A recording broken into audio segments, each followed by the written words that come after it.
Hi, my name is Keith, and I'm known as a Florida Stone Man.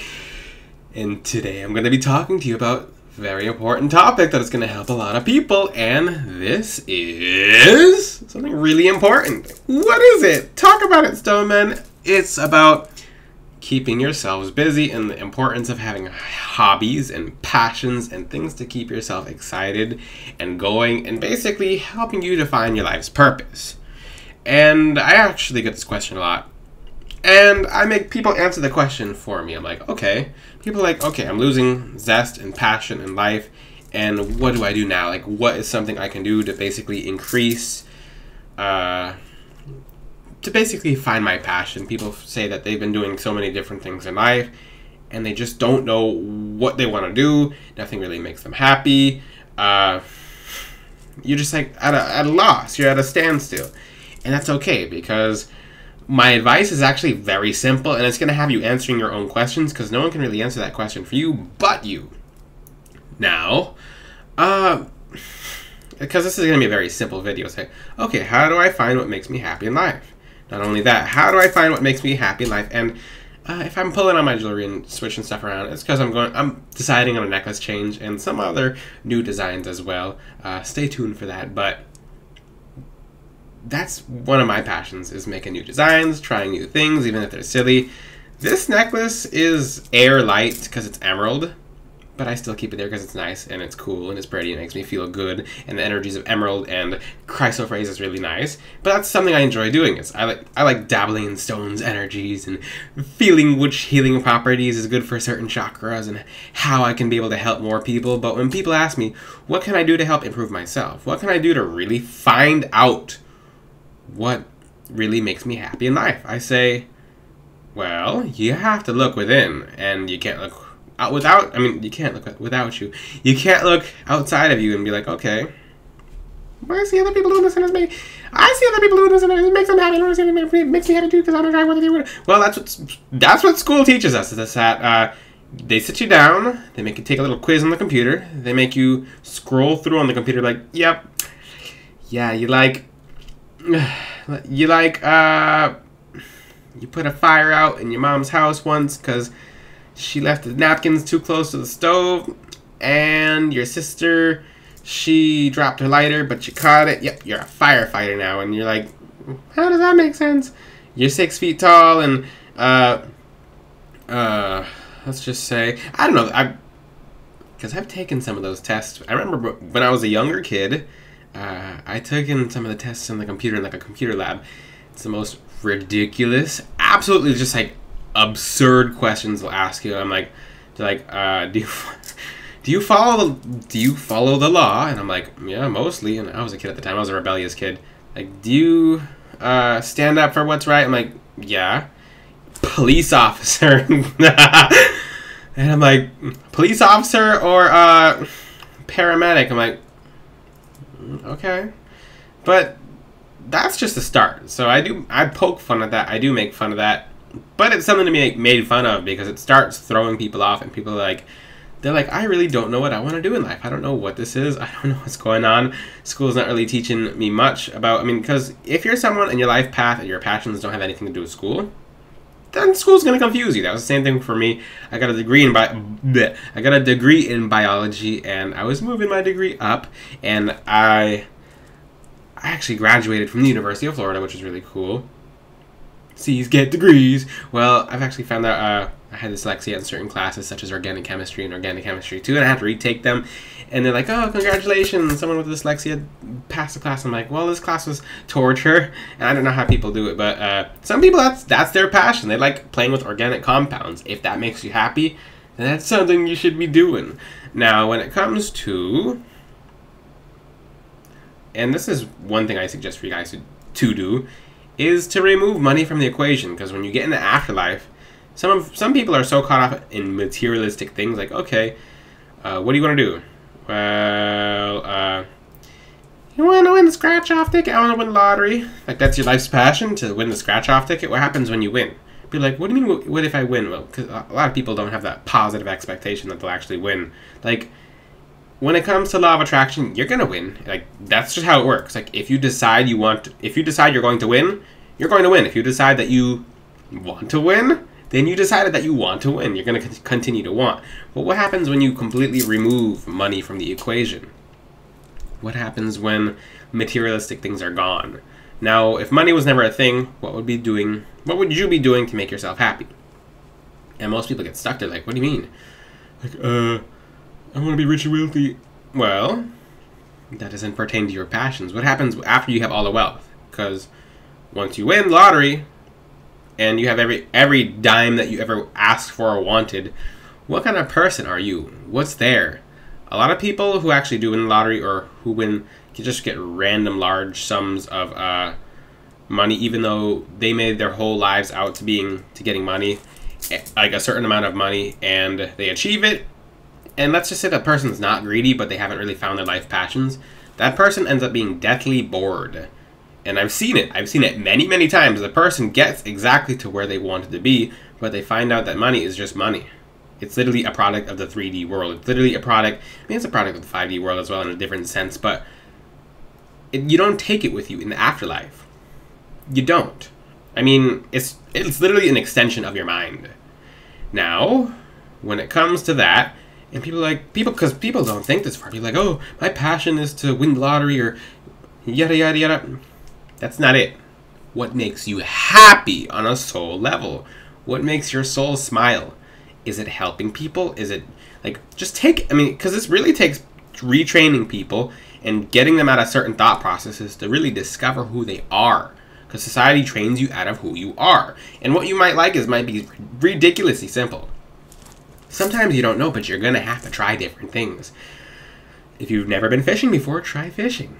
You might not like it. You might catch a fish and be like, this is awesome. Or you might fall in the water and be like, ew, slimy fish. Or it depends on the person. I mean, two extreme examples. I love my examples, but slimy fish. Okay, let's just say, what happens if you like something really strange? I like fire. Okay, cool. Why don't you, well, like I said, firefighter earlier, if you like putting them out, then there's a firefighter option available. Or what if you like fire to the point where you're just like watching fire? Then you can make candles as a passion. And your passion from your passion stems out to what your soul likes to do. So whatever you're doing in a past life is probably what you want to be doing in this life, as long as it's good. You can't be like a serial killer in a past life and be like, okay, I want to do that in this life. No, that's not cool. When it comes to that, it basically, for example, I'll look at the past lives of a few people near me, and it will reflect in some of the things that they want to do, especially in young children. They'll be like, well, she wants to do this, but then her parents are sending her to school. Well, just let her do her arts and her crafts and see where it takes her, because she's much happier doing that versus she's not really feeling you forcing her to play music, you know? Like, this is how you actually can get a really healthy flow of energy on when it comes to having children find their passions early in life so that they have a head start. Is basically letting them do what they would like to do. If that child wants to paint, then put them in an art class. If that child wants to go scuba diving, put them in a scuba diving class. This is how you find your passions. It's usually something that we've done in a past life that we kind of want to do again, and it sometimes gets suppressed so much to the point that we don't really know what we want to do, because when it comes to, we're just so used to suppressing it that it's right in our face. It's literally directly in our face, like that. And when it comes to, and I have a braid in my hair. I'm trying something new, okay? I'll show you the braid at the end. You guys gotta, like I said, this is my passion. This makes me happy. Gemstones, energy, healing is something that I like doing. I remember when I graduated my pre-veterinary program, and I was about to go into the veterinary program, and I'm like, okay, I like helping animals, but in a different way. I'd rather put a crystal by them than to cut them open. That's just me. I mean, I don't really like the smell of when I cut them open and I have to like sew them back up, and then I'm in a room all day and I don't get to go outside. That's just really not me. Like, some people love that. They're like, oh cool, I get to save an animal that way. Okay, wonderful. That's just not me. I'd rather put black tourmaline near a dog and have an entity being warded off and no one else can be able to do that, versus doing that in a room all day and not being fully happy, you know? So same thing with you guys. Just find out what makes you happy. Just take money out of the equation, because money is literally an extension of your mind frame. There's no difference in law of attraction or in spirituality or any kind of attraction, anything, when it comes to $5 versus $5,000. There's zero difference. It's literally an extension of your beliefs. As soon as you change your beliefs to thinking that $5,000 is not a lot of money, it comes in every single day. It comes in every single second. Like, it just starts flowing in. If you don't believe that, take inspired action into doing something you want to do to generate that into your belief system. Now, I mean, it sounds simple. For some people, it's not, because some people have gone through so much in society of just being trained out of what they wanted to do, and they never actually get to do what they want to do because they're so used to not doing it, and because they just think they should be doing something else. Don't do what you think you have to do. Do what you actually desire to do, and you'll find more of what you want to do. It sounds redundant, but like I said, the answer is inside of you. No one's going to be able to tell you that. And now I'm going to get to the next part of this video. You have to be making goals for yourself. If you find yourself bored, there's a problem. There's an honest problem in that. There's nothing wrong with it, but I've talked to people and even family members. I'm like, and I'm very, very stern and very strict when it comes to helping people. I'm like, what did you do today to grow yourself? They're like, well, I did stuff around the house. What'd you do around the house? You did something, but did that help you move towards where you want to be? Well, if you would like to move closer to God, and that's your goal to help grow in that way, then in depth study a certain part of the Bible every single day. Or if you follow the Quran or anything else, and that's what you will do. You'll follow your holy text or your holy whatever you do as a spiritual practice. Because there's a ton of different practices out here. Whatever moves you closer to the Most High God, then if that's your passion, then do it. Make time for it. Meditate on it. Add it to your daily routine, and just don't make it a one-time thing. Do something consistently daily, and you'll notice the emptiness and the void within your heart and soul get filled. You don't feel that like longing, like, oh my God, why is time passing so slowly? No, life is a gift. If you find that life is just passing by and it's not really fun for you, it's boring, you're wondering why you're here, it's because you're not connected to your passion, the thing that makes time pass fast. Time pass fast. Okay, good, I said that right. Pass fast time. It's because pass fast time. No, time pass fast. Okay, I said it right the first time. When it comes to opening your spiritual gifts, that can be something as well. Go into meditation. Tap into, if that's your passion, because my passion is helping other people open their spiritual gifts, helping other people open different channels and different pathways within themselves.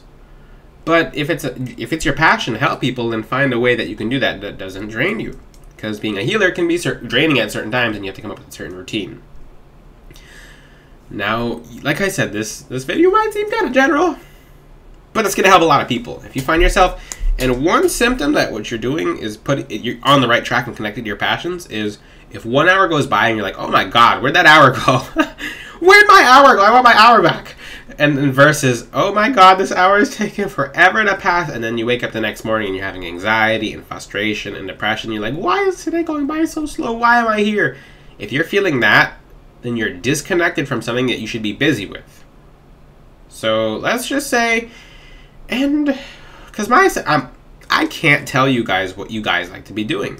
I'm very biased when it comes to helping people, and very biased when it comes to crystals and learning about new herbs and different methods and metaphysical ways to be able to help and heal people. That's just me. I'm like, okay.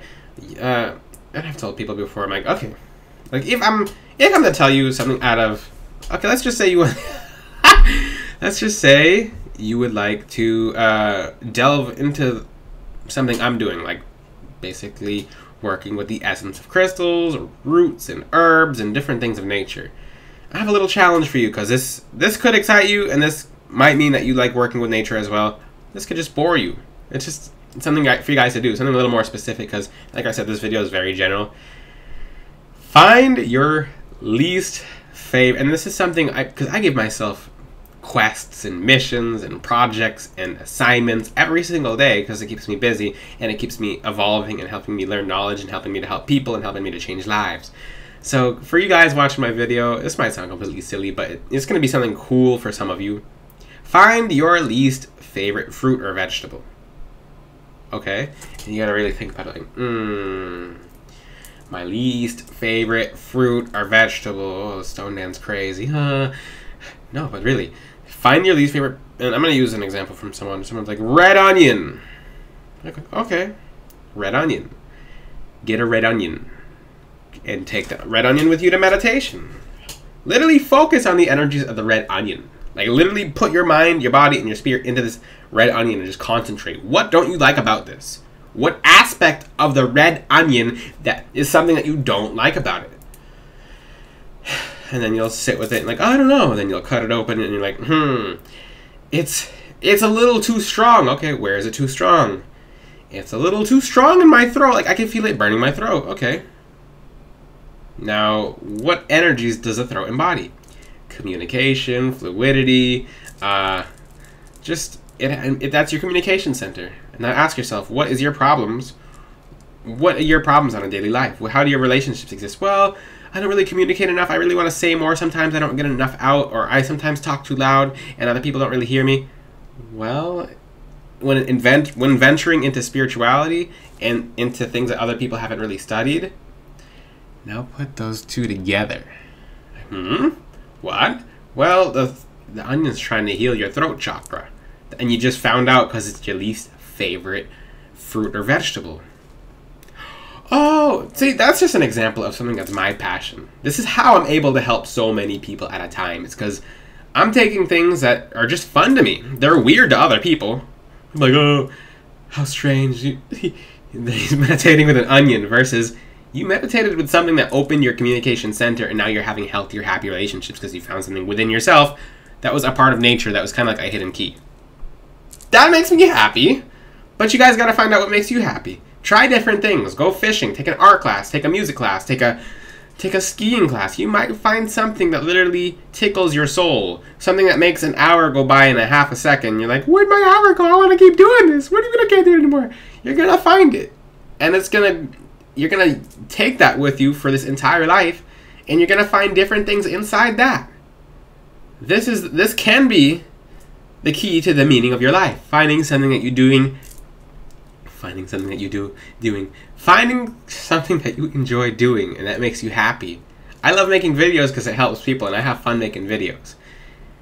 You guys will find something as well, but you have to try new things or try old things that you thought you didn't like and just find what you don't like about them. And then there goes your answer. If you have any questions, ask them in the comments section. Until then, meditate with onions. I'm kidding. Well, some of you, it might be kind of interesting. It's spirituality. I said I'd show my braid. There's the braid. I don't know. It's just something I haven't even... That's fun for me. That's just an example for me. I just made something that... I just made myself a braid. It's like Avatar now. It's like, okay, I'm going to connect with you guys.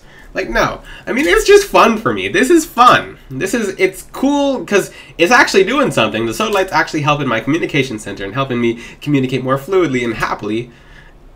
And it's exciting for me. It can be just like a crazy braid for some people. And like, oh, this dude, he's being Avatar. Or, it doesn't matter. Just find something you enjoy doing. Who cares if someone else finds it weird? Because as that person finds what you're doing weird, that person doesn't enjoy being in their own shoes because you are doing something that makes you happy and it kind of rubs off against them because they haven't found out what they want to do themselves. Don't let anyone's opinion bother you because when your light shines bright, you're going to blind people and people won't be able to look at you. If you have any questions, ask them in the comment section. Until then, I'll see you guys next time. Ciao!